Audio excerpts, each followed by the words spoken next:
Acho que pode, né? Sim, tá gravando aqui para mim. Beleza. Tudo bem, então, bom dia, pessoal. Espero que seja tudo bem com vocês. Eu vou apresentar aqui um pouco sobre o que eu estava desenvolvendo um tempo atrás, o que acrescentei nessas últimas semanas e provavelmente alguma visão, alguma coisa que eu possa aportar na pesquisa de vocês, né? Então, o que eu estava fazendo basicamente é trabalhar com os dados do satélite Sentinel-5. Aí, eu vou apresentar de forma geral e bem rápida, né, o funcionamento, porque eu já mostrei para vocês como que ele é. Então, basicamente, o satélite, ele percorre, né, o planeta. Uma característica bem importante que a gente tem que tomar em conta é essa distância aqui, né? O satélite trabalha em faixas, e essa distância dessa faixa é de 2.600 quilômetros. Essa informação é importante porque na hora de escalar os dados para gerar algum modelo visual, temos que ter essa informação aqui, né? Só para manter uma escala certa. Então, essa leitura ao redor do planeta, né, é feita cada 24 horas. Os dados podem se sobrepor um sobre o outro, mas isso já faz parte da estrutura do Sentinel mesmo, né? Então, como eu falei, o Sentinel pega uma faixa inteira, é uma das características que diferenciam de outros satélites que coletam informações também. Um deles é Landsat 7, né, que eu até falei para Dumfries, que o Landsat 7 pega quadradinhos, beleza. Só que o Sentinel pega uma faixa inteira. Então, essa faixa inteira de dados é salvo em um arquivo .nc, que pode ser aberto por alguma biblioteca de Python, C++, que a gente possa escolher. Então, se eu tenho essa faixa aqui, representa uma área geográfica. Se eu preciso mudar essa área geográfica, sei lá, coletar em Brasil ou coletar em outra parte do planeta, eu preciso mover essa faixa e pegar a faixa certa. Agora, essa faixa representa uma leitura em um momento do dia. Se eu preciso ter informações em uma semana, de um mês, de um ano inteiro, eu preciso coletar as informações de diferentes faixas nesse mesmo ponto, só que ao longo de um intervalo de tempo. Todas são as informações que o Sentinel oferece para a gente, né? O que eu estava mais focado é nesse aqui de NO2, mas pode ser trabalhado em qualquer outro. Eu acho legal isso, que fornecem uma boa quantidade mesmo de dados para trabalhar essa questão de poluição do ar. Esses são os nomes gerais e algumas nomenclaturas que dentro da estrutura a gente vai ver. Essa daqui é a estrutura geral. Não é complexa, mas a gente tem que ter uma noção de como os dados estão organizados lá dentro, né, do Sentinel, e como que a gente vai entrar neles. Então, basicamente, os dados do Sentinel estão divididos em dois grupos. O primeiro é esse aqui, o metadata. A gente consegue ver algumas características, né? O nome, a gente consegue ver os tempos, informações que possam ser importantes num ponto da pesquisa ou desenvolvimento de algum modelo visual. A próxima estrutura, ou uma estrutura interna, né? Essa aqui de produtos. Essa é a real estrutura que a gente precisa, porque aqui dentro estão os dados.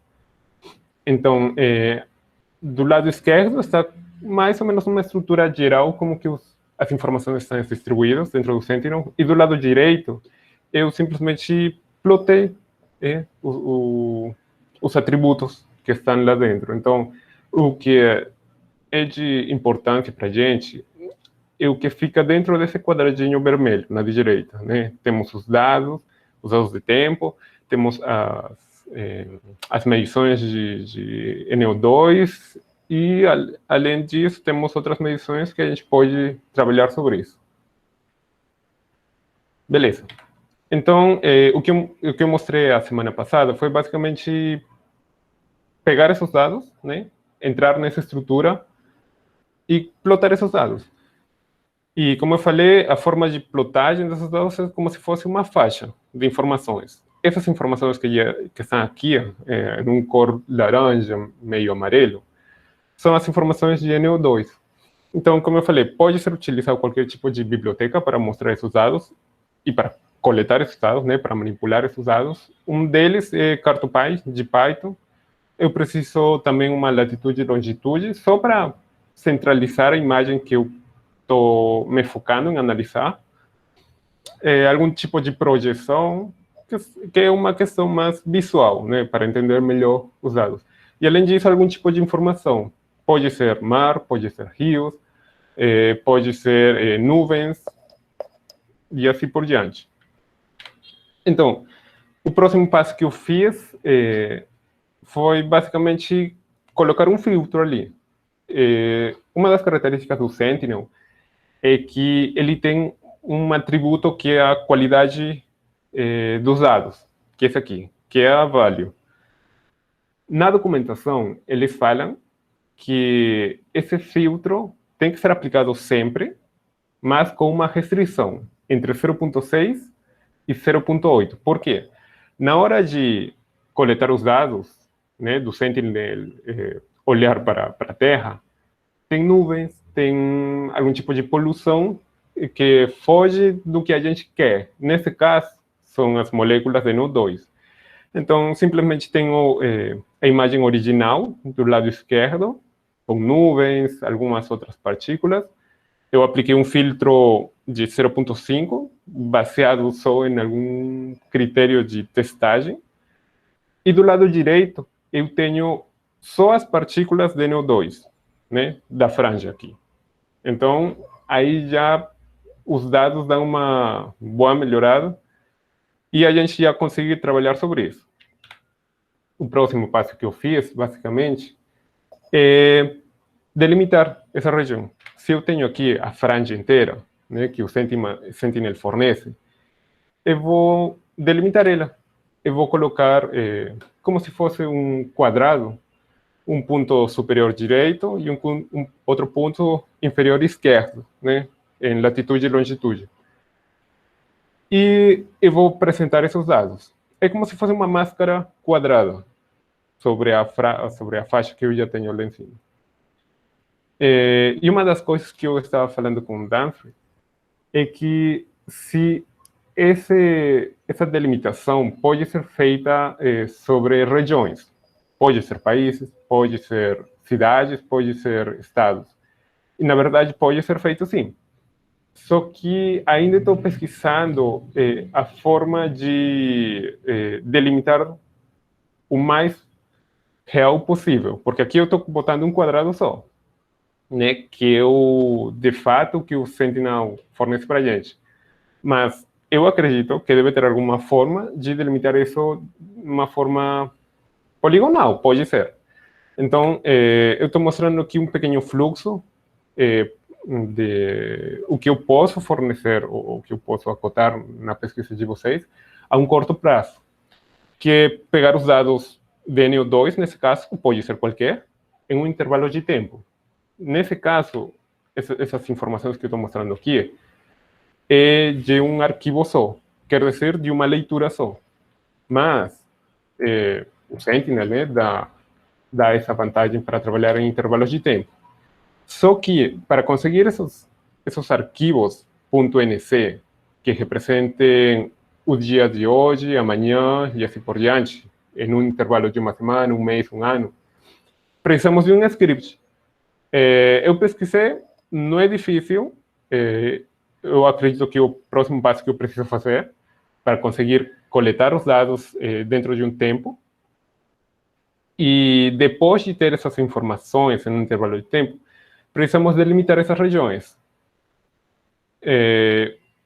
Eu, desde o ponto de vista de visão computacional, né, e análise de imagem, poderia ser feita uma máscara geográfica.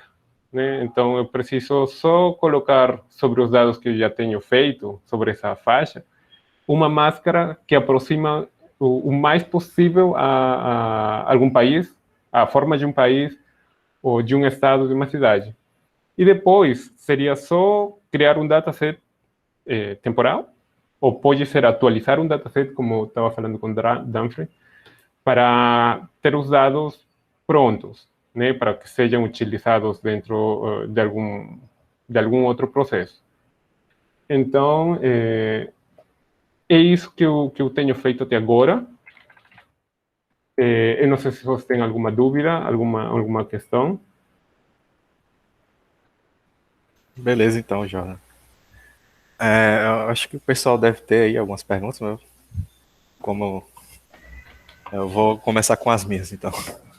Tudo bem. A primeira, acho que umas que eu fui anotando aqui, você já foi respondendo durante a apresentação, né? Que é a questão da granularidade, que é você fazer essa limitação aí por regiões. Uhum.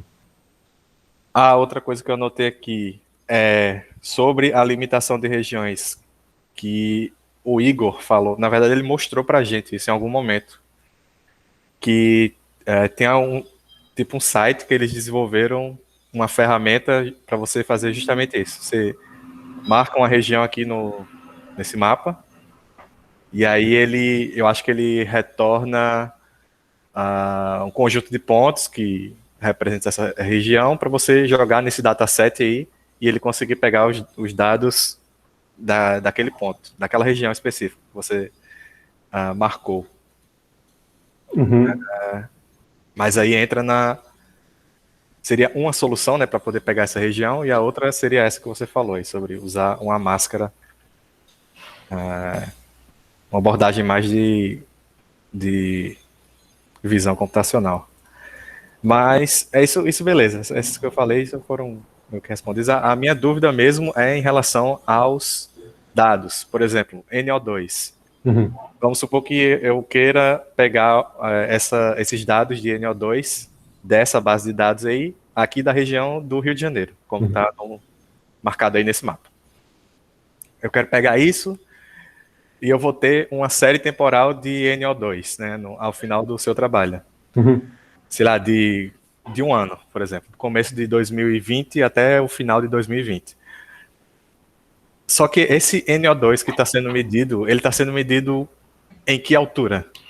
Tipo, é um NO2 que é atmosférico, tipo, ele está bem acima da onde fica mesmo a população, ou ele está mais próximo da superfície? Essa é a minha dúvida. Então, pelo que eu consegui ler e entender dos dados que são coletados ali, ele pega mais o que ficam basicamente. Eu não tenho aqui certinho as capas atmosféricas, mas não é perto do chão.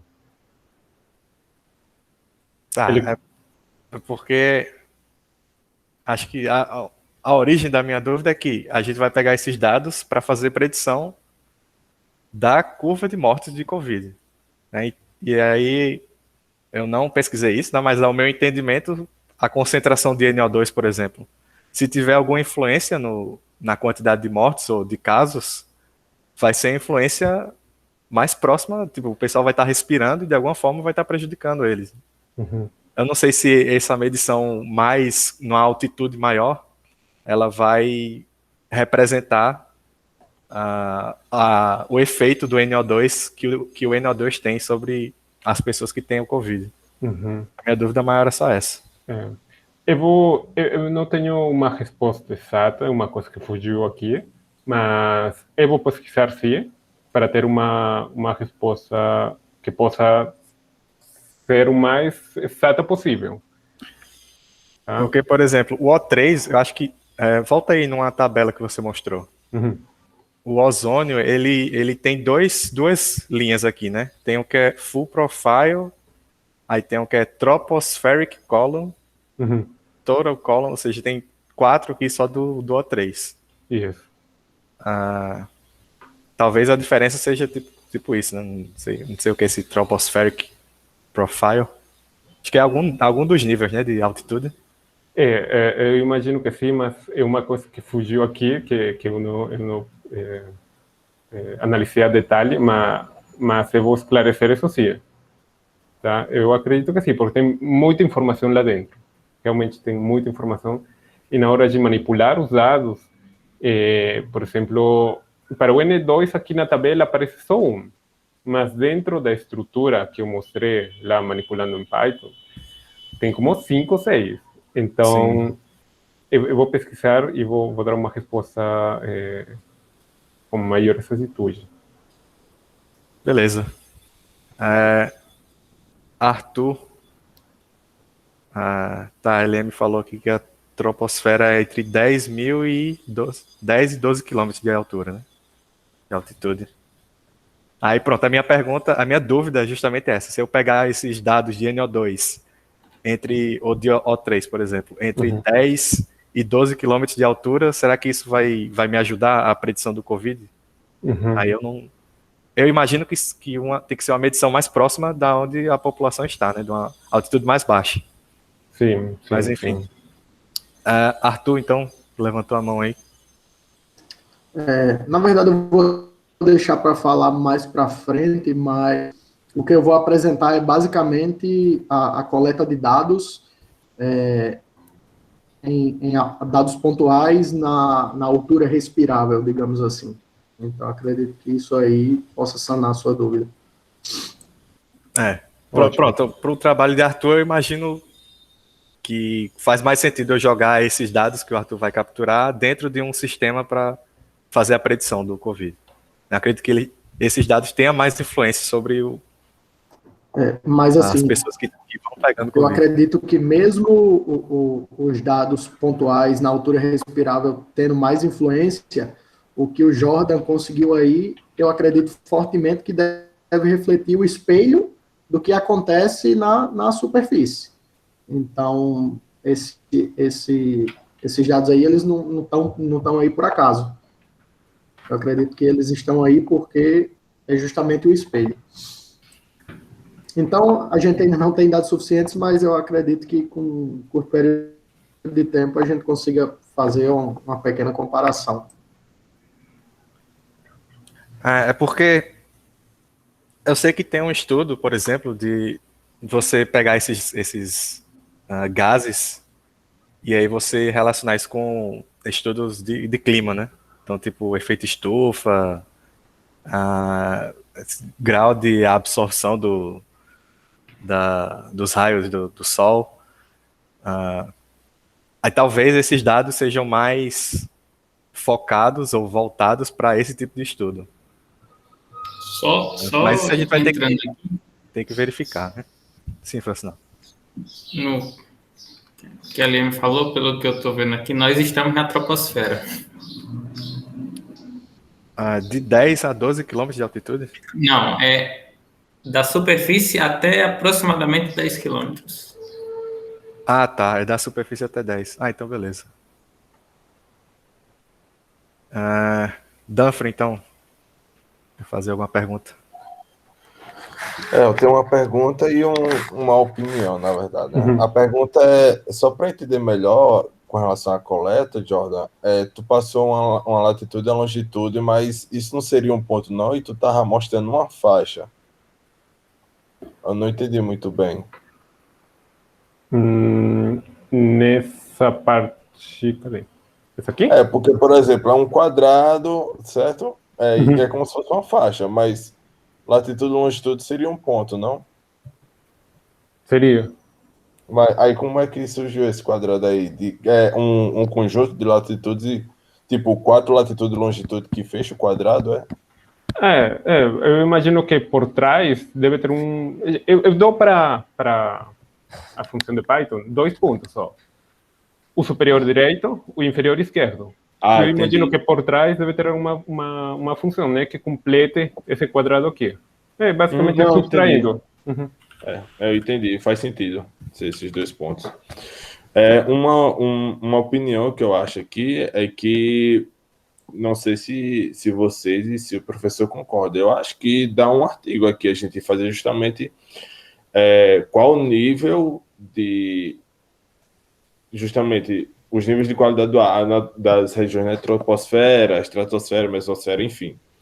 Até que ponto a qualidade do ar nessas atmosferas aí, nesses níveis, pode influenciar na Covid? Eu acho que cabe um artigo aí, uma comparação. É isso. Surge justamente da pergunta que surgiu aqui na minha cabeça, né? Da dúvida que surgiu na minha cabeça, que é justamente isso. Será que se esses dados estiverem pegando esses dados sobre esses gases numa altitude maior, será que isso tem influência sobre a doença? É justamente isso. Vale, eu acho Realmente que... seria uma pesquisa legal. Beleza, alguém tem mais alguma pergunta aí? Um comentário? Deixa eu comentar um pouquinho aqui. Bom, a troposfera é a parte respirável, né? Saiu da troposfera, você já tem problema, você não consegue mais respirar. Só tem uma coisa, tem vento, né? Claro. Mas isso aí, de certa forma, reflete, não reflete exatamente. E aí eu acho que cabe sim, Jordan tentar estabelecer. Bom, a primeira coisa é esse script aí, deve ter, na verdade, um mapeamento, né? Porque você tem os dados numa faixa. Esses dados são dados geográficos, né? E a gente quer ele, por exemplo, numa determinada região. Essa região, para nós, ela é um mapa. Na verdade, ela é um ponto. Se a gente definir como uma cidade, por exemplo, só que uma cidade tem vários pontos, né? Mas o que a gente teria que fazer, eu acho que se eu quero para uma cidade, que é onde tem concentração de população, aí não adianta, por exemplo, eu pegar o mapa, né, do município. Ele é uma poligonal, delimita uma região, né, uma poligonal fechada, certamente, mas essa poligonal fechada ela vai colocar regiões que não tem nada habitando ali, que não tem pessoas habitando, portanto não vai ter Covid ali.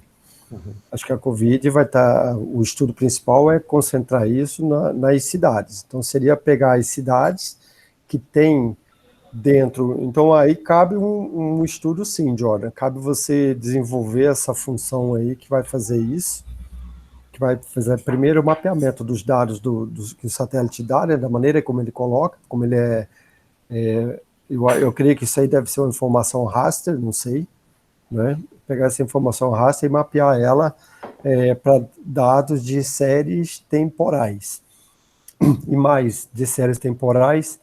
Se eu estou em São Paulo, por exemplo, eu vou ter essas séries temporais não num ponto único, no centro da capital de São Paulo, por exemplo, ou numa região lá, né, envolvendo toda a capital de São Paulo. Eu não sei como é que cabe-se um estudo para ver qual é a melhor forma para estabelecer a melhor correlação. O que a gente está buscando é uma correlação entre essas medidas aí, dadas pelo satélite, que ele consegue, baseado nos sensores que ele tem, captar isso na troposfera, certamente, mas seria como é que a gente vai mapear isso numa medida, por exemplo, que é dada por um sensor desse PM ou outra coisa, que está lá na cidade mesmo. Existe uma correlação? Certamente sim. Então aí eu acho que cabe um estudo legal já para você tentar determinar essa melhor forma. Talvez alguém já tenha feito isso, certamente, né? A partir do momento que a gente tem isso feito, dá para a gente utilizar isso aqui, nos dados Covid. E certamente quando a gente olha, por exemplo, eu acho que eu estava vendo a região de Milão, ela aparece com maior concentração dos gases prejudiciais, né? Você pega São Paulo também, você pega o Rio de Janeiro aí, você vê que lá onde tem a cidade do Rio está bem vermelhinho, né? Está mais escuro. E parece-me que reflete sim, mas aí eu acho que cabe a melhor maneira para Jordan fazer esse mapeamento para que a gente tenha aqui dados confiáveis, pelo menos entre aspas, né? Ok? Legal. De novo, isso aí não vai dar para fazer para já, né? Isso é um estudo que vai envolver algum tempo, né? Aí outra ideia seria pegar isso aí e complementar também com dados, que aí talvez Arthur deve tocar nisso aí, a partir de agora, não sei, na fala dele, mas completar com outros dados também, né? Tá? Mas eu acho legal, super importante, viu, Jordan? Isso aí, vamos continuar trabalhando com isso. Diga lá para a Flávia, eu não sei se ela já melhorou ou não, mas eu acho que o caminho legal, por aí você consegue certamente fazer os seus estudos e fechar aqui os objetivos do nosso projeto e também do seu doutorado, né? Eu acho que dá sim para desenvolver alguma coisa legal partindo por aí, entendeu? Aí sim, pode pegar as aplicações, por exemplo, que já estão sendo feitas por Danfrey, por Emerson, né? Etc. E jogar, né, jogar as redes para ver qual é o comportamento usando essa informação aí, né? Se ajudar, se melhorar, beleza, a gente tem uma coisa legal, né? Mas, de novo, tá faltando isso aí só, eu acho, uma maneira melhor de granular, né, diria assim, e que tipo de... Aí tem que estudar, tem que ir na literatura, tem que fazer um apanhado aí do que já existe. Eu creio que na área de imagens de satélite, na área de sensoriamento remoto, né, já deve ter muita coisa feita. Se você for na ISPRS, International Society for Photogrammetry, não lembro o resto. Mas se você for lá, eles devem ter alguma maneira de fazer essa conversão aí, tirar desses dados, mapear, né, da maneira como o satélite provê os dados, raster para maneira pontual, né? Eu acho que deve dar até para você fazer uma funçãozinha que na hora ele já vai lá e se você quer de um ponto, ele já pega só daquele ponto para você, que talvez seja a melhor coisa para nós. Talvez a gente não precise ir para vários pontos. Se você quer de São Paulo, clica um ponto lá em cima dele e tá tudo certo.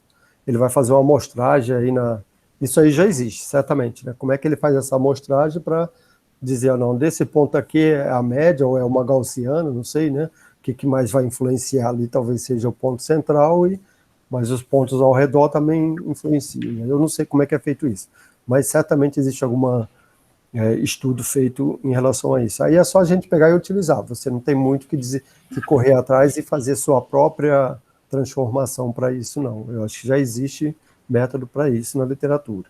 Posso até consultar o Alejandro sobre isso, talvez ele possa ajudar a gente nesse sentido. Alejandro Freire, não sei se vocês já ouviram falar, é um colega meu que está indo para Nova Zelândia agora. Nova Zelândia é da UFAL, e ele trabalha nessa área. Bom, acho que é isso. E a outra coisa seria como isso aí, né, pegar isso aí e colocar como um dado a mais, né?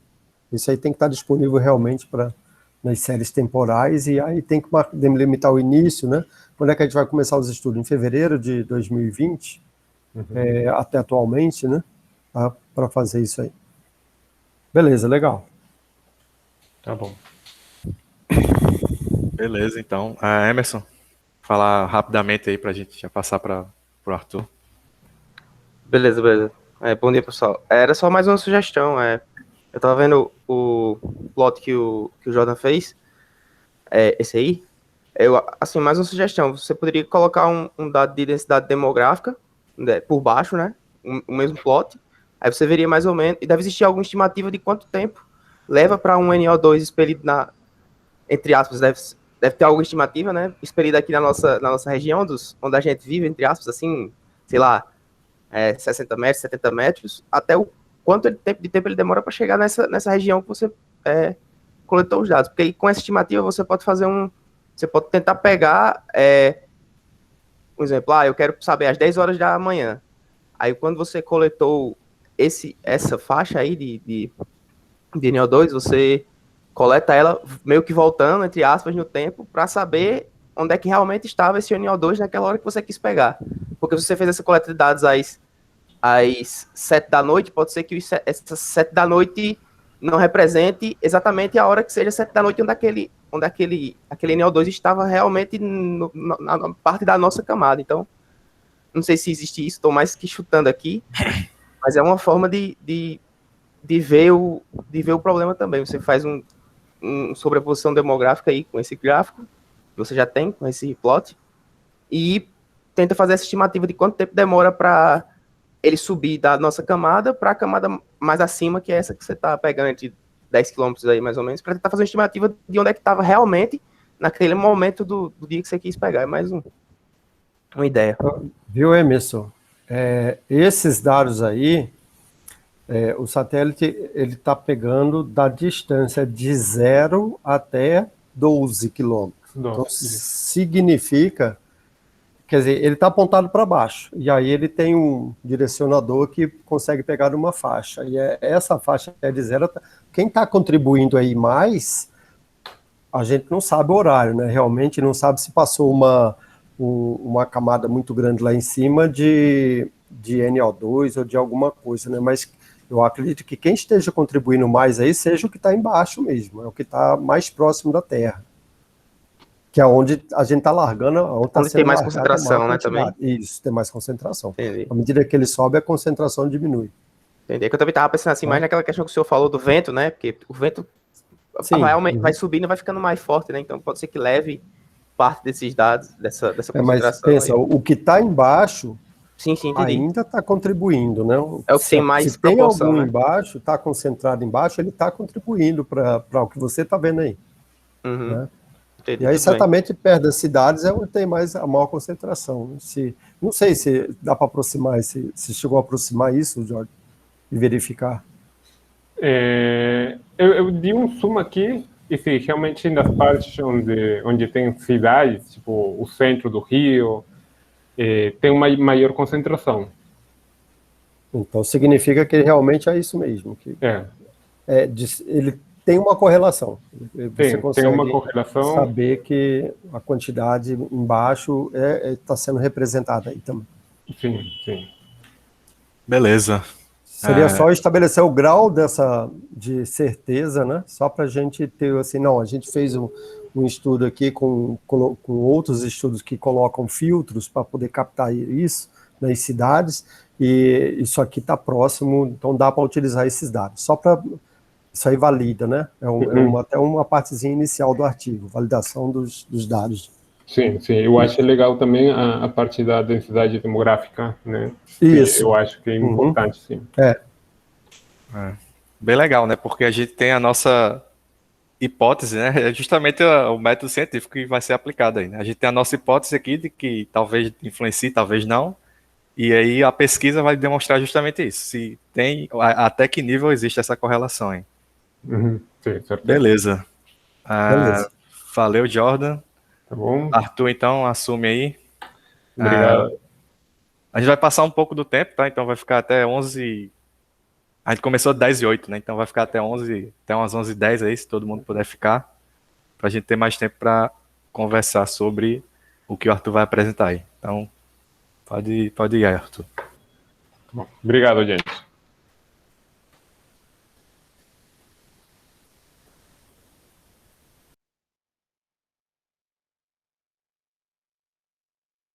Vocês estão me ouvindo? Agora sim. Pronto. Eu não estava ouvindo nada também. Bem, a minha apresentação ela vai ser relativamente rápida. Eu vou mostrar principalmente o que eu fiz até agora e possivelmente o que isso vai ajudar nos trabalhos que estão sendo desenvolvidos. Basicamente, eu estou construindo um dispositivo de coleta para dados de qualidade do ar, de prevenção em Covid, mas engloba basicamente doenças respiratórias, que é onde está a sua maior influência. Na semana retrasada ou passada, eu fiz um breve resumo. Hoje eu acredito que eu vou mostrar um pouquinho mais aprofundado do que eu falei.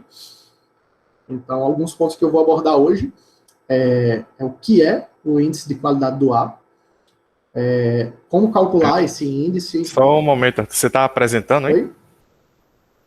Tô. Porque aqui eu não tô conseguindo ver a sua tela. Aqui também não. Ninguém aqui tá vendo. Não, tá aparecendo não. Então, tá aparecendo o que aí? Você tá com duas telas? Não, ou... eu tô com uma tela. Ele Deixa eu- apareceu Era aqui só? que você começou a compartilhar, mas aí quando a sua voz voltou, aí a apresentação sumiu. Entendi. Deixa eu ver aqui. Eu não estou vendo nem nada aqui, não Porque apareceu nada. eu só tô conseguindo meio que compartilhar essa Agora tela. veio, Isso, agora tá Pronto. mostrando. agora sim. Vocês estavam vendo o Agora desktop ou foi. não estavam vendo nada? Não Nada. estava vendo Tava vendo nada, nada. só estava vendo Ah, a tá. tela inicial de vocês. Agora está vendo Agora tá legal. infinitas telas. Agora tá pronto. Pronto. Agora dá para ver? Sim, Pronto. Como eu falei, eu estou fazendo um dispositivo de coleta de dados voltado para caracterização de partículas respiráveis. Então, aqui, como eu falei, foi um breve resumo do que eu dei na semana passada. E hoje eu vou tentar entrar um pouquinho mais nesses aqui que eu trouxe. Que é, o primeiro ponto é o que é esse índice de qualidade do ar. Eu não sei se isso aí seria muito básico para todos ou se a gente conversa muito sobre esse índice e não sabe o que é. Como calcular esse índice? Princípio dos sensores de captação de alguns gases e sensores de partícula. É um pequeno hardware que eu montei, alguns testes que eu executei e o que já existe em termos de medição de índice de qualidade do ar no Brasil.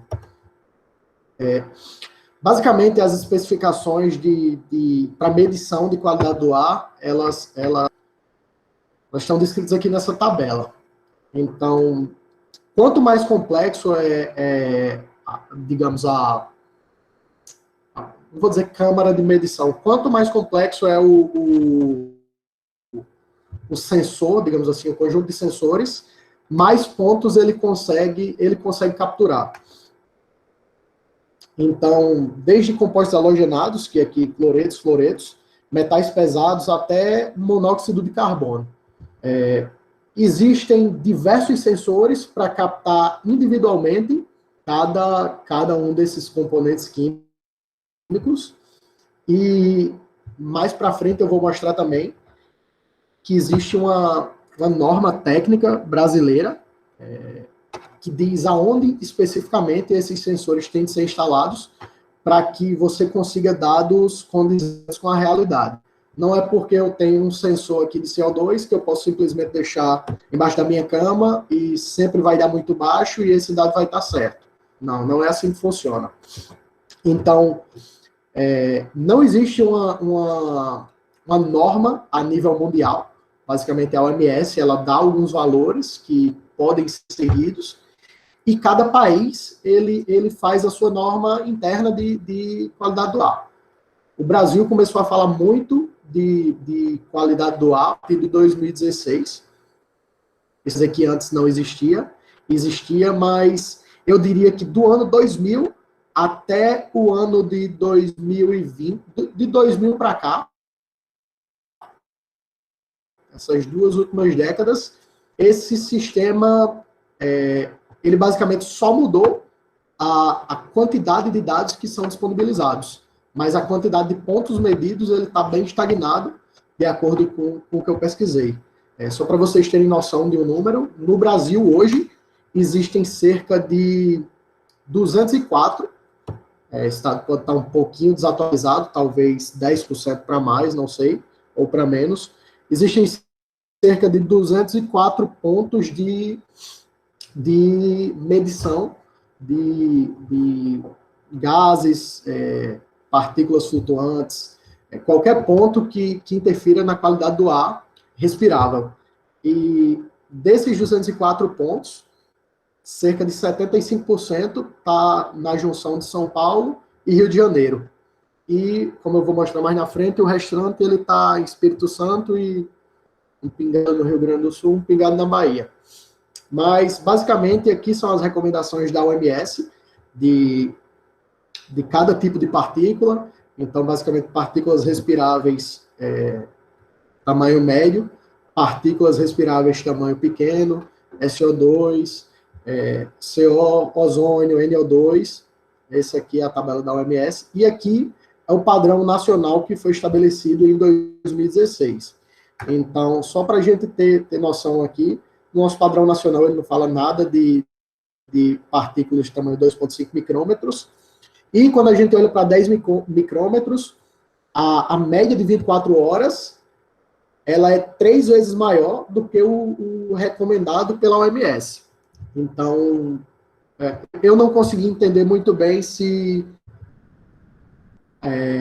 o padrão nacional ainda está sendo para dizer que existe um padrão, ou se ele está sendo adequado aos poucos, para que a gente não tenha sempre dados extremamente alarmantes. Os dados do Brasil são alarmantes, mas eles ainda não são extremamente alarmantes, porque o padrão nacional ele é relativamente alto em relação ao padrão da OMS, que é relativamente alto em relação a alguns outros padrões que existem no mundo, como Estados Unidos, Coreia, Canadá, Reino Unido, enfim. Então, em resumo, nós medimos o risco respiratório baseado na qualidade do ar, e esse risco, em uma tabela simples, ele varia de 1 a 10, onde de 1 a 10 é um ar respirável, na média é um ar ok, e para cima existe um perigo em respirar esse tipo de ar. O que eu quero dizer com isso?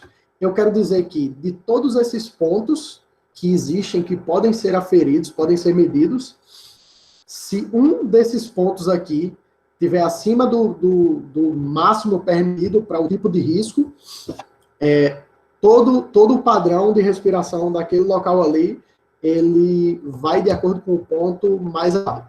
Então, se partículas médias, CO2, ozônio, tudo estiver muito baixo, extremamente baixo, e partículas de 10 micrômetros tiverem elevado, então existe um risco respiratório ali naquele local. Que mais para frente eu vou entrar melhor. Quando nós falamos de tamanho de partículas, com os sensores que nós temos comercialmente, os sensores mais acessíveis, eles conseguem medir partículas de 1 micrômetro a 10 micrômetros. O que isso significa? Significa que nós conseguimos medir a quantidade em microgramas por metro cúbico, dependendo do sensor, de tudo que está dentro dessa marquinha vermelha. Isso indica pólen, mofo, concentração de determinadas bactérias, poeira residencial, fumaça de cigarro, fumaça de óleo diesel, fumaça de queimada, diversos tipos de fumaça que liberam partículas sólidas no ar. Basicamente, quanto melhor o sensor, maior a precisão, e quanto pior o sensor, ele vai conseguir pegar partículas com diâmetro maior ou partículas com diâmetro médio. Enfim, quando eu falo de tamanho de partículas que o sensor consegue pegar, é basicamente isso aqui. Isso aqui é um grão de areia, que tem um diâmetro médio de 90 micrômetros.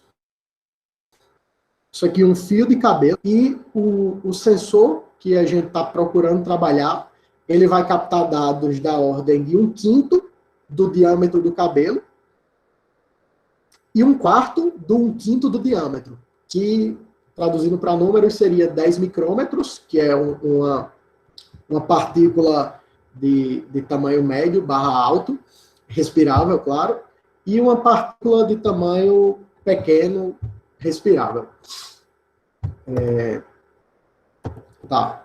Aqui eu dei uma pequena introdução de como tudo funciona, e agora eu vou falar de como os sensores funcionam. Então, basicamente, qualquer tipo de sensor, aqui na frente tem algumas imagens, vamos chegar lá, qualquer tipo de sensor, qualquer tipo de sensor de contagem, de aferição de partículas, ele funciona bem similar. Ele é basicamente uma resistência para tirar a umidade do ar, e um sensor infravermelho apontando para um receptor infravermelho e captando a quantidade de luz que está passando ou não. Ok? Que isso aí existe um erro se o sensor ele tiver um impedimento mecânico, digamos. Eu coloquei esse sensor e caiu uma folha em cima. se cair uma folha em cima, em teoria, o sensor entenderia que existe 100% de partículas no ar, só que não é isso. Basicamente, esses sensores, eles vêm com encapsulamento, vêm com a proteção, que essa proteção só deixa passar exatamente o que é para passar. Então, basicamente, existem alguns filtros onde partículas sólidas maiores do que o que ele pretende medir não passam, porque eles são específicos. Esse aqui é o esquemático do sensor de aferição de partículas que eu utilizei para fazer os testes. Então, tanto ele pega partículas médias, pequenas, quanto fumaças. Bem, isso aqui é a imagem dos testes que eu fiz. Inicialmente está bem básico, porque eu acredito que a problemática aqui não é simplesmente pegar o sensor e jogar os dados para a internet. Eu acredito que a maior problemática desse desenvolvimento é saber o que eu quero extrair do sensor e saber o que eu vou fazer com esses dados, que tipo de tratamento eu vou dar para esses dados, o que esses dados eles vão representar. Mas eu pensei em duas alternativas. Aqui eu testei, já foi uma alternativa indoor, ela vai ser aí para não ambientes enclausurados, mas quando eu digo indoor, eu estou me referindo mais para, digamos, um corredor da UFRN do que para dentro de uma sala de aula, ok? E quando eu falo outdoor, eu quero dizer literalmente que ele está na rua. Ele está a alguns metros de uma estrada, ele está a alguns metros de uma árvore. Mais para frente eu vou mostrar uma ficha técnica do Ministério do Meio Ambiente, que essa ficha técnica ela diz exatamente que tipo de sensor deve ser instalado e onde deve ser instalado para que os dados capturados eles sejam confiáveis. Então, basicamente, isso aqui foi a minha montagem do sensor. Foi feito em cima de um Arduino, mas o ideal, o que eu estou planejando é fazer em um microcontrolador que tenha Wi-Fi.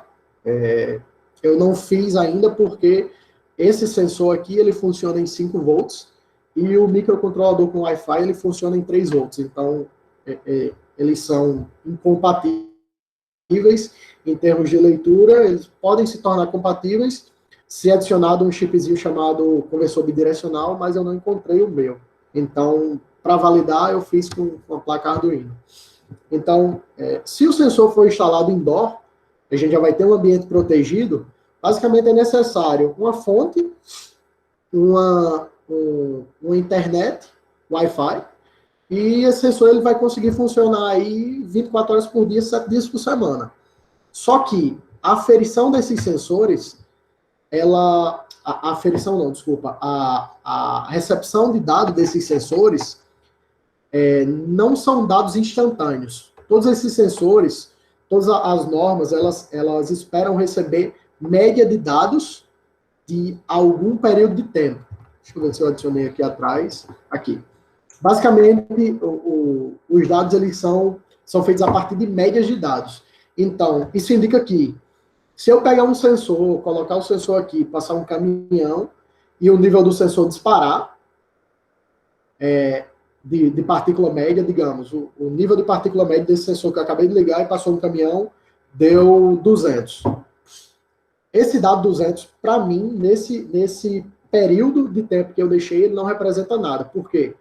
Porque todos esses dados eles são obtidos a partir de médias. Então, para dizer se aquele ambiente ali está salubre ou insalubre, está respirável ou não, eu teria que fazer uma captação de média de um dia, onde essas médias elas vão ser médias de 2/3 do dia. Ou seja, basicamente uma média diária de 1 em 1 hora. Ele diz 2/3, mas para conseguir esse 2/3, eu vou ter que fazer a média total. E eu acredito que esses 2/3 é porque no começo das aferições, tudo era feito de forma muito manual. Então, eu acredito que não existiam estações fixas. Eu acho que alguém ia lá, deixava o equipamento, media e Bem, mas enfim, cada tipo de partícula diferente, ela precisa de uma média de amostragem, uma média móvel, dependendo de qual for, de algumas horas. Essa quantidade de horas, ele geralmente é 1 hora, 8 horas ou 24 horas. A partir desses dados, nós fazemos os outros tipos de média. Então, aqui no teste que eu fiz, esse ratio, ele está pegando basicamente a quantidade de tempo que o meu receptor está sendo obstruído em intervalos de 30 segundos. Ou seja, eu comecei a emissão e gravei o intervalo por 30 segundos. E desses 30 segundos, para partículas tipo 2,5 micrômetros, o meu sensor ele ficou menos de 1% obstruído. Se isso aí tivesse sido um dia todo, isso indicaria que o ar estava excelente, porque nesse ratio aqui, ele basicamente ia de 0% a 100%, e se a gente colocar nessa tabela aqui, simples, até 30% seria um ar seguro. Então, nas medições que eu fiz, como eu falei, não foi num ambiente favorável, foi indoor, não tinha ar, não tinha absolutamente nada, não tinha poeira circulante, ele ficou perfeito, mas não retrata a realidade. E depois disso aqui, o que eu planejo fazer? Na verdade, as tabelas elas já estão prontas. Atualmente existe 2 tipos de tabela. Tem a tabela dos sensores e tem a tabela dos dados. A tabela dos sensores, existe um identificador único para cada sensor. Vou mostrar mais na frente. Existe a tabela de localização do sensor. Como possivelmente sou eu ou somos nós que vamos instalar e vamos localizar esses sensores, isso aqui é mais para controle interno, digamos. Se eu colocar um sensor no Natal.net UFRN, isso aqui vai ser o campo que eu vou colocar a localização, onde eu vou saber exatamente onde esse sensor está. Mas o grande ponto é que ele seja caracterizado por esses outros 2 aqui, que é cidade, onde esse sensor está colocado, se isso aí fosse expandir para o UFRN, para outras cidades, enfim, e bairro, para que a gente consiga fazer uma média por bairro, de acordo com a quantidade de sensores existentes. E nos campos latitude e longitude, exatamente a referência geográfica desse sensor. E na inserção de dados, o microcontrolador ele vai ficar responsável somente para fazer a média de 1 hora do sensor, e ele vai colocar esse dado de média de 1 hora no banco SQL. Então, o primeiro ponto do banco é o ID do sensor. Dependendo do tipo de sensor que a gente vai utilizar, ele pode disponibilizar dado de partícula de 1 micrômetro, 2,5 micrômetros ou de 10 micrômetros. Se ele colocar os 3, ótimo. Se ele colocar só um, também não tem problema, que a gente vai utilizar o sensor que é necessário para que seja medido o dado que a gente busca. E aqui a data da aferição para que a gente tenha uma série aí temporal de dado, mais localização de todos os sensores que a gente colocar. A partir do momento que isso aqui for adicionado no banco, vai existir um tratamento de dados, que eu ainda não sei muito bem o que vai ser feito nesse tratamento. Ainda tenho que pensar. E, após o tratamento de dados, ele vai jogar, basicamente, se está bom, se está médio, ou se está ruim, para essa plataformazinha que eu subi, que eu vou mostrar daqui a pouco também. Aqui eu trouxe alguns exemplos de sensores. Hoje em dia, existe sensor para absolutamente qualquer coisa que a gente queira medir. E esses sensores, se ele for amplamente utilizado, ele é muito barato. Se ele não for tão utilizado, ou for muito complexo, ele termina sendo caro. Então, o sensor de tamanho de partículas, ele acaba sendo um pouquinho mais barato. O sensor de gás carbônico, ele também é um pouquinho barato, mas o sensor de SO2, ele acaba já se tornando menos acessível.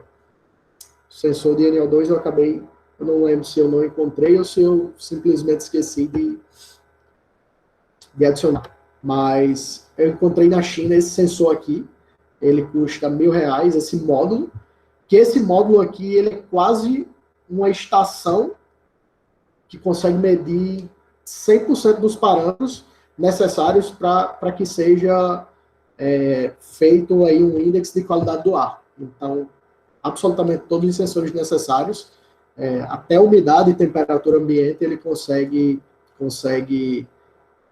disponibilizar. Não sabemos ainda se temperatura importa ou não importa, mas enfim, quanto mais dados eu acredito que seja melhor. Em relação a o que está acontecendo no Brasil em relação à qualidade do ar, eu encontrei essa plataforma, Instituto de Energia de Meio Ambiente, que representa muito o que eu estou pensando em fazer, mas eu acredito que essa plataforma ela tenha sido abandonada, mesmo tendo 2021 aqui. Eu tentei fazer muitas coisas nela, tentei pegar dados, tentei fazer tudo e não funcionou. Eu acredito que ela tenha sido abandonada ou está com problemas técnicos, mas o último dado que existe na plataforma, em termos de atualização, é de 2016. Então, aqui está São Paulo, aqui está o Rio de Janeiro, Espírito Santo. Eu peguei a contagem de quantidade de estações daqui dessa plataforma. Porém, além dessa plataforma, onde nós temos aqui uma grande quantidade de pontos de aferição, existem plataformas tanto municipais quanto estaduais, que é o caso de São Paulo. Eu vou fechar o slide aqui, para ficar mais fácil de mostrar, mas vocês conseguem ver essa página? Sim. Sim, está dando para ver. Ok. 3 capitais extremamente importantes em relação à qualidade do ar. Essa aqui é São Paulo. Não só a qualidade do ar, mas aparentemente todos os tipos de resíduos. O estado de São Paulo ele tem esse tipo de aferição. E diariamente, às 11 horas da manhã, eles soltam esse relatório aqui, que ele não mostra especificamente concentrações. Ele não diz aqui como é feito, se é feito uma média, se é feito pelo mais alto, mas todo dia, pontualmente às 11, sai esse relatório que diz a qualidade do ar em algumas capitais, região metropolitana de São Paulo, outras cidades. Esse de São Paulo é o bem completo. E, além de São Paulo, existe também o do Rio, que já é um pouquinho mais enxuto. E existe o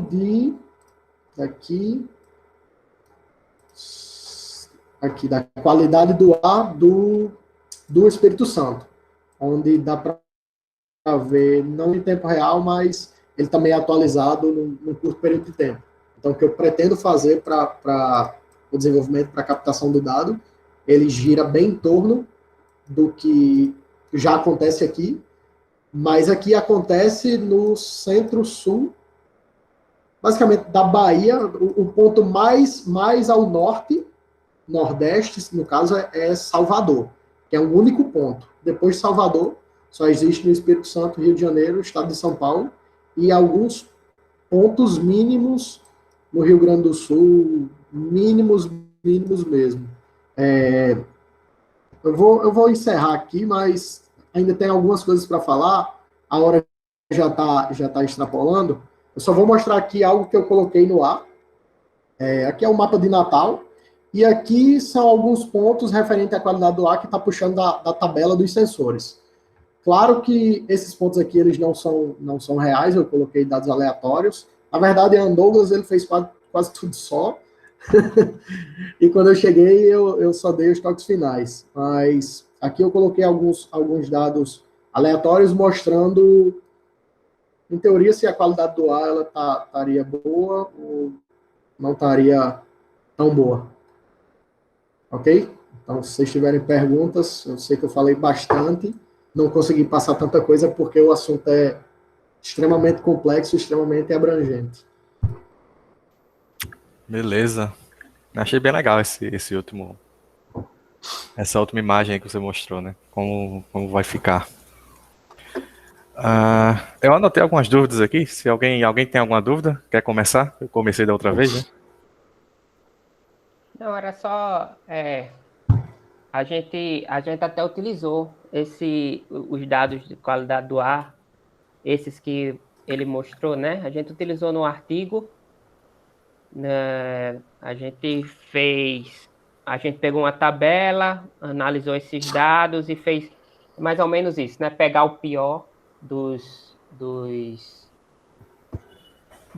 dados, né? Da NO2, CO2, essas coisas, e analisar como sendo o pior índice, né? O índice realmente está relacionado ao pior desses dados. E a gente até utilizou, e foi eu lembro que na época Dunford também, a gente só encontrava realmente esses que Arthur mostrou, e com várias limitações de tempo e tudo mais. E eu acho que a ideia de Arthur, eu acho que se a gente conseguir, primeiro que, claro, vai depender dos sensores que a gente colocar, mas, de certa forma, vai ficar um baixo custo, entre aspas, né? E se a gente conseguir colocar isso, nem que seja em Natal, né? Difundir isso em Natal, para ter vários pontos, como o Arthur colocou, acho que a gente teria um bom sistema para fazer análise desses dados, né? Do que realmente eu só fiz pegar esses dados, criar a tabela lá, umas páginas PHP para salvar esses dados. Estou trabalhando com ESP, estou usando MicroPython para programar ele, já para deixar bem bonitinho, caso a gente vá utilizar ele, né? Vai ter essa limitação aí da tensão, né, Arthur? Mas eu acredito que já está bem avançado. Agora sim, a gente só tem o sensor que Arthur já tinha. Esse sensor que ele mostrou aí de PM10, se eu não estou enganado, ele já tinha com ele. Então, eu encontrei até, se eu não me engano, não sei se foi na Amazon, foi no Mercado, acho que foi Mercado Livre, que tem, mas a gente teria que ver a possibilidade de compra, se vai ficar utilizando esse. Mas eu vejo que já está bem adiantado, né? Arthur já fez bastante coisa. Beleza. Eu imagino que a ideia inicial é a gente montar o sistema com esses sensores aí comprados, até aquele lá que o Arthur mostrou, que já vem com quase todos os dados que a gente quer pegar. Monta o sistema com ele e depois é que alguém depois, ou o próprio Arthur, vai tentar baratear o sistema aí, né, ao longo do tempo. Mas a ideia é ter um funcional inicial. Eu tenho algumas dúvidas aqui, eu vou tentar tirar, porque da outra vez ajudou, né, então... A primeira era que eu anotei aqui, né, o valor médio, mas você falou que para a tabela precisa do valor médio, né, para você dizer a qualidade do ar. Mas Isso, o exato. sensor em si, ele vai pegando os dados, ele monta uma série temporal tipo do dia, né? A cada 1 hora ele vai pegando ali no seu... Exato. Na verdade, ele pega a o cada 30 sensor, segundos, né? isso, ele pode pegar absolutamente em qualquer intervalo. Só que esses dados ali, eu acredito fortemente que não são dados que a gente precisaria, digamos, com a precisão de tempo real. Digamos, nesse minuto específico, o ar não está bom, mas no minuto seguinte, está bom. Então, acredito que uma média aí de pelo menos 1 hora seria o ideal, porque se a qualidade do ar estiver ruim, também não é possível fazer nada a respeito, entendeu? Então, essas medições eu acredito que devam ser médias não em tempo real, e sim múltiplos de horas. Médias múltiplas de horas, no caso. Porque, tipo, eu tava imaginando, vamos supor que coloque lá no corredor da UFRN, como você falou, né? Então vão ter horários do dia que vai ter mais gente circulando, ou por algum motivo ou outro, o ar pode ficar pior. Tipo, sei lá, de 9 horas ou mais para tarde, o ar pode ficar pior. Exato. Aí, nesse caso, é a média da hora, e ao final da hora, ao final do período de tempo, vai ter o dado lá se o ar estava dentro das limitações ou fora das limitações. Um ponto que eu pensei aqui, eu via direto, eu coloquei um ponto vermelho, porque aqui é um espaço que sempre... tem um alto tráfego de veículos, só que eu acredito que as pessoas que estão aqui no via direta, elas não ficam aqui o dia todo. Elas esperam, pegam o ônibus ou pegam o carro e vai embora. Exatamente igual ao FRN. Elas passam pelo corredor, depois vão assistir aula, depois vão assistir qualquer coisa. Então, foi mais por esse motivo que eu não pensei em dado em tempo real, e sim seguir a padronização de média de dados por tempo. Não, ficou bem legal. O importante é só ter essas duas informações, né? Pelo menos de hora em hora, tipo, se precisar exato. fazer uma análise na mais verdade, precisa. pra gente que vai conseguir ver a parte traseira, a gente vai ter acesso a absolutamente tudo. Tudo que for necessário, como nós que estamos montando o sistema, tudo que for necessário, ele vai ser feito para existir. Beleza. Então, Danfrey, se quiser falar. Na verdade, eu tenho uma dúvida. Arthur, por exemplo, nessa parte aí inferior, que tem um bocado de verdinho, ponto verde, Isso. E um vermelho. Certo. Existiria algum raio assim, vamos supor que a gente esteja falando de outdoor, né? Existe algum raio de confiança, assim, no sentido de são tão próximos para um ter um índice de qualidade ruim e o outro bom? Exato. Na verdade, não podem ser tão próximos da forma aqui, porque, em teoria, eles seriam não ambíguos, seriam... meu Deus, esqueci a palavra. Mas esse dado aqui, em teoria, eles são exatamente o mesmo dado. Mas eu coloquei aqui esse ponto vermelho, mais para exemplificar que aqui poderia existir algum fator externo que deixaria esse ponto específico pior do que os outros, entendeu? Exemplo, fumaça. Beleza. Outra coisa que eu botei aqui seria o de umidade, pegar essa medida de umidade, mas aquele lá do AliExpress, lá da China, ele já está pegando também, né, junto dos outros, sei lá, 7 ou 8 coisas que ele vai pegando.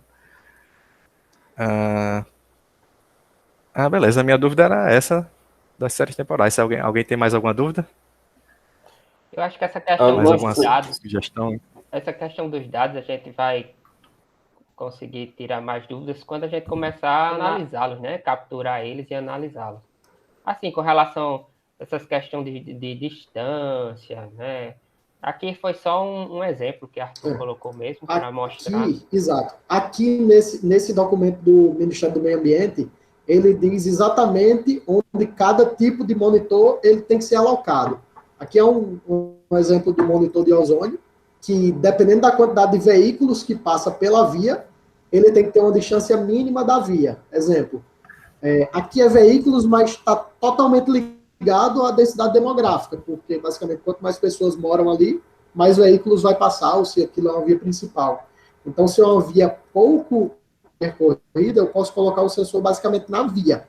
Só que se é uma via que passa um número muito alto de veículos por dia, exemplo, a Salgado Filho, o meu sensor ele vai ter que estar pelo menos 250 metros da via. Isso aqui para o de ozônio. Ainda tem, basicamente, outras tabelas dessas, para outros tipos de sensores.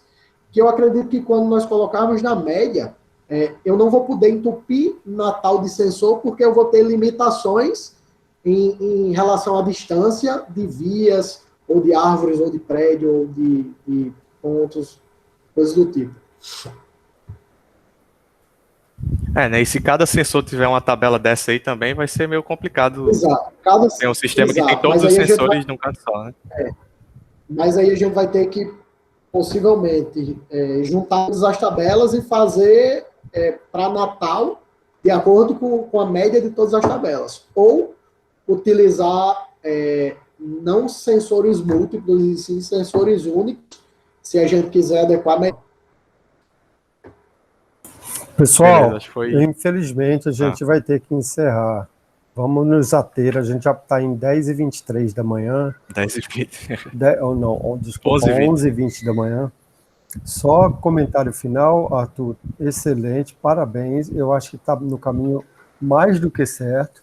Questão dos dados, a gente vai precisar de uma amostra diária, que vai ser a média de 24 horas, que vai mudar ao longo do ano, se a gente for seguir o que a gente vem trabalhando até agora, que a gente tem mortes por dia, casos por dia, então não faz sentido a gente não ter esses dados aí também diárias, por dia, né?